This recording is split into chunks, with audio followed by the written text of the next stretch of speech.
Hello ladies and gentlemen, welcome back to Working Man Ron Doyle. I'm a master electrician in the state of Maryland on Maryland's Eastern Shore. And I've got a second part of a video. This is a tool tip that may help you all in doing something with your broken fiberglass fish rods.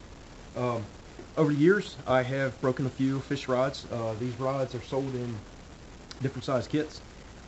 This is a 5-rod kit. They call it an 8-foot kit. Basically you got a female and then a male version. It comes with 2 primary accessories. You get a hook and you get an eyelet. These are used mostly for electricians when they're doing straight line pulls in different locations. They sell them in different stiffnesses. That one is a medium to a stiff, and then you can buy rods that are super flexible. And you've seen this in my first video that I published. This one does not use accessories. This has fixed eyelets on either end. But I've got one fish rod here that's got physical damage to the end of it, and I've got it marked with a little arrow. But you can tell it's rough to the touch, running your fingers around it, and that's usually how this starts out. You'll get this in a gripe or a bind, and you're shoving it through, and normally you'll get hairline splinter cracks coming off the very end of this. One basic way that you could combat a repair with this is by marine grade heat shrink. They sell this at Harbor Freight. 1/4-inch heat shrink will not fit over the ends. You need 3/8 to fit over these. And I'm actually out. I was going to do a demonstration showing you how to do a quick repair on this. Basically, you slide marine heat shrink over top of it and then heat it up, and that keeps it from fraying out and possibly getting in your fingers. But it's trying to also prolong the life of the rod. But if it so happened that you do end up breaking it, whether you break this end off and end up with an end that looks like this, or if you break it off clean, this was the female end, you can actually drill the rod out and reinsert. You can actually drill the rod out, reinsert the rod, and center punch. You got to get your approximate depth. Best way to get your approximate depth is to screw one of your accessories in. Buy aluminum rivets. This is a 1/8-inch rivet and aluminum shank, but they're sold in packages of normally 5 or 10, small pack. And after you had bought your rivets, get the size of your rivet off your drill index. You want to drill that straight through with your drill bit. Cut you a short piece of this, put this on an anvil or the top of a vise, and flare each end over so that basically you've done a repair. You could try using JD Weld inside of this. I've got one here that I actually done a repair on, so you all can see what it looks like. So basically this is a leader for a fish tape, and different companies sell these leaders. This I believe it's a 12-inch. Yep, it's a 12-inch. It's a 12-inch leader, and super flexible. I like using this if you're going through a radius conduit bend and the only thing you have available is your fish sticks that day. This will help guide it around a conduit bend. And this is a medium flexible rod, but I've used this a few times. When you shop for this, you have to make sure you get the largest nut possible. This marries in 2 pieces. This is a male, this is a female. Basically I shoved the rod through, I drilled the hole in, like I said, I smashed, see if you can see that in the camera. Alright, you can see where I smashed that over. There's the top and the bottom. And it's holding up very well. Used this a few times. But here's another one. 12-inch leader. This one's on the end of a fish tape. This is primarily what these are sold for, is to do a repair on any of your fish tape. This end is not large enough to accommodate the rods that I have for the fish sticks. So make sure when you shop to do a repair on your rod, go to the store, take your broken rod with you, and compare in packages how big this caption nut is. Other things that you can do with your fiberglass rods, if you get lucky and you do break off the male end, and say you've got just the female end, I use one for my chainsaw.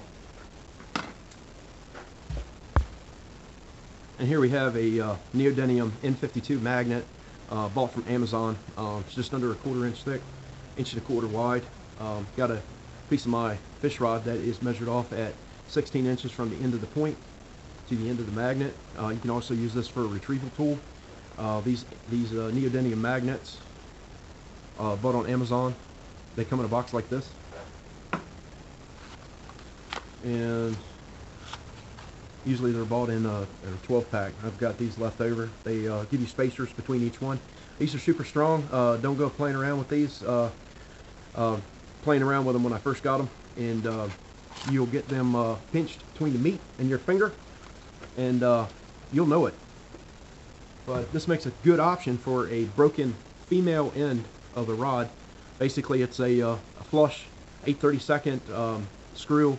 I believe it was 1 inch long, and I trimmed it to fit, but it works great when you're doing your firewood. Either stick it to that side of your saw, do a mark on your log rounds, flip it on that side, you got it, marking your log rounds on that side of the blade or the bar. But it works great. The magnet's strong enough to stay put. Vibrations don't really bother it a whole lot. But you got to keep in mind, you're only marking the wood. You're not finishing the cut with the bar magnet on there. That's a very appealing option for doing a repair on these rods and making them more useful to what you do.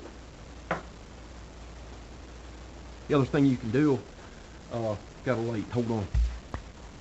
The other thing that you can do with these rods in doing a repair is, most people don't know, the accessory points for the ends that they give you with these kits. Doesn't that look familiar? Anybody that knows archery shooting, bow and arrow archery shooting, aluminum or composite, carbon fiber, practice point. That is identical to a point that they give you with these kits. This is actually an archery practice point. 8/32. It screws in just like the factory point that they give you. So most people wouldn't want to mess this up when they may need it. So if you buy some practice points, 8/32 practice points, you could use this for piercing insulation, or if you get in a jam and you lose your factory point.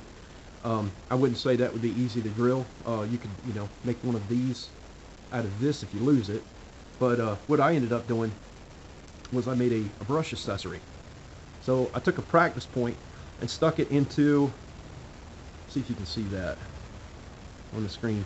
It is a bell reducer, 1/8 inch national pipe thread to a 1/4 inch national pipe thread. Stuck the practice point into the end of it in the 1/8 inch side and brazed it in.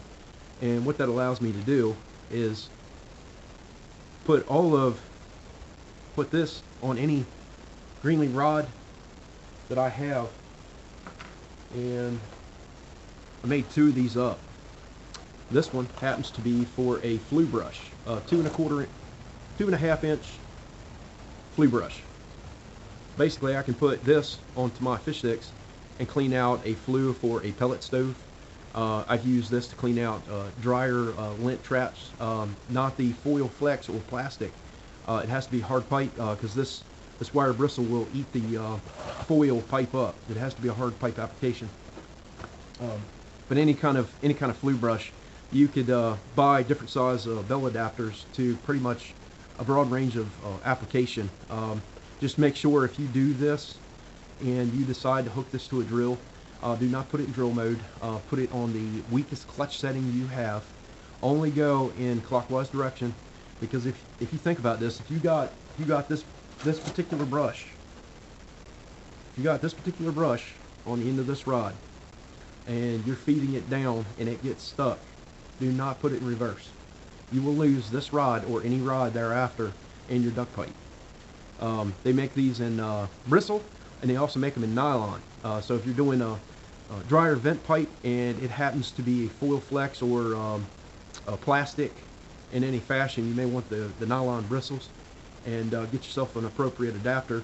Find somebody that can do brazing for you, and have them put in a practice point into the end of a coupler and make it more universal for your needs. So I'm not sure how this video is going to be labeled. Helpful tips maybe. Look, if you all thought this video was helpful and informative, I'd appreciate y'all giving me a big thumbs up. Consider subscribing to my channel for future videos, things electricians do, and tool tips that will help you. Y'all have a wonderful and blessed day.